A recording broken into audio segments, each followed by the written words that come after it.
America से समझौते पर ईरान में बवाल हो गया है।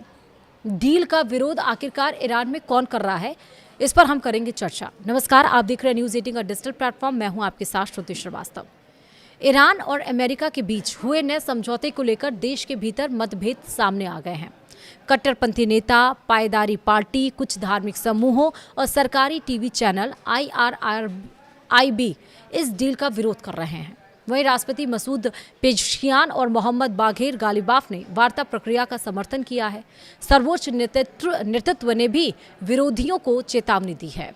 आखिरकार ये विरोध क्यों हो रहा है, कौन कर रहा है और क्या चेतावनी दी गई है, सब कुछ इस वीडियो में विस्तार से आपको बताते हैं। दरअसल ईरान और अमेरिका के बीच हुए नए समझौते के बाद ईरान के अंदर विरोध और समर्थन की राजनीति तेज हो गई है। हाल ही में ईरान की सुप्रीम लीडर मुश्तबा खामनेई के नाम से जारी एक संदेश ने इस बहस को और ज़्यादा बढ़ा दिया है। समझौते पर साइन होने के बाद मुश्तबा खामनेई ने कहा कि ऐसे बयान या कदम जो जनता के बीच निराशा और अविश्वास फैलाएं, वे दुश्मनों की मदद करने जैसे हैं।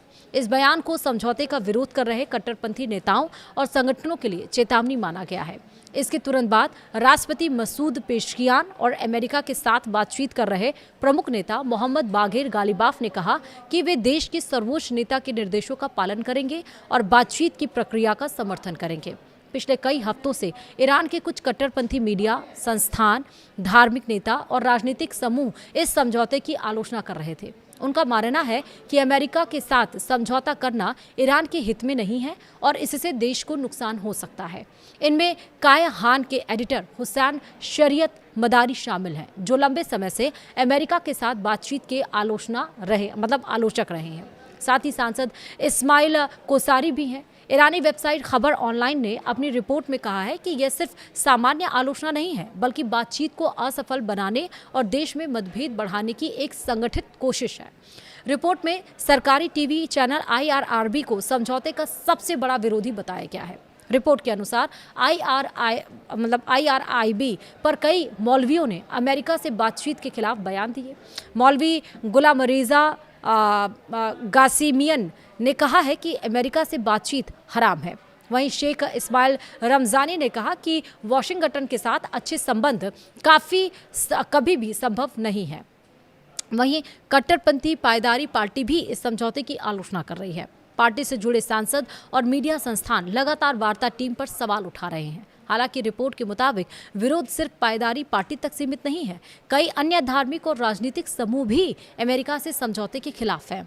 वहीं गालिबाफ ने चेतावनी दी कि जो लोग सर्वोच्च नेतृत्व के निर्देशों का विरोध करेंगे, उन्हें जनता की कड़ी प्रतिक्रिया का सामना करना पड़ सकता है। फिलहाल समझौते के बाद विरोध की आवाज़ें कुछ धीमी पड़ गई हैं, लेकिन यह साफ है कि अमेरिका के साथ रिश्ते सुधारने के मुद्दे पर ईरान के अंदर अब भी गहरे मतभेद मौजूद है। अब आप सोचिए कि 28 फरवरी से ये युद्ध शुरू हुआ था, ईरान, इजराइल और अमेरिका का 100 दिन से ज़्यादा युद्ध ये चला, जहां कच्चे तेल की कीमतें लगातार उछाल मारने लगी, जहां पर पेट्रोल, डीजल, LNG, PNG के गैस जो दाम है वो बढ़ने लगे, जहां पर विश्व आर्थिक संकट खड़ा होने लगा, इन्फ्लेशन जैसी चीज़ें मार्केट में बढ़ने लगी।